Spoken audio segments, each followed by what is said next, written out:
Hi, boys and girls. Welcome to hell. We've been wondering what took you so darn long to get here. We've got 6 luxurious dungeons and a highly trained staff of Satan's horniest cacodemons waiting to roger you in holds you don't even have yet.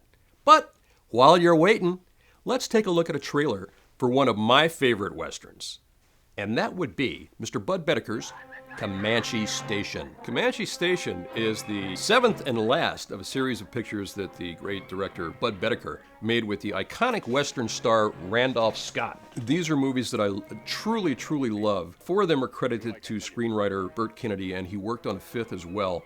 And they're really among the most interesting Westerns made in the 50s. Burt Kennedy was terrific at working up plot conflicts and character conflicts. The movies are simple, they're very clean, but they're often very moving. Randolph Scott plays a character usually who is a loner. Something bad has happened to him in the past, or he's just walked into a situation that he didn't mean to be in. And he is unfailingly laconic. He's kind of wry. He's not the fastest draw in the West. He's not an incredible gunslinger or anything like that. But he always knows how to comport himself in any given situation, and he is unfailingly chivalrous. This is a movie in which Randolph Scott enters Indian country in order to retrieve a woman who's been kidnapped. And he's taking her back to her husband. On the way, they meet some outlaws who are played by Claude Akins, Skip Homeyer, and Richard Rust. And complications ensue. They wind up basically pinned down in a canyon. Bedeker had the best villains ever in his 50s Westerns. You wind up liking the villains just about as much as you do Randolph Scott most of the time. And you like Randolph Scott.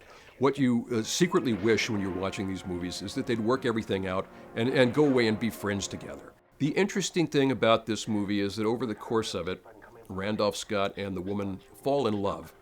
There's a little revelation at the end, which is a wonderful sort of grace note. Randolph Scott realizes that he is never going to ride off into the sunset with this woman that he's begun falling in love with. He's an honorable guy, and he turns and he winds up alone, as he always does.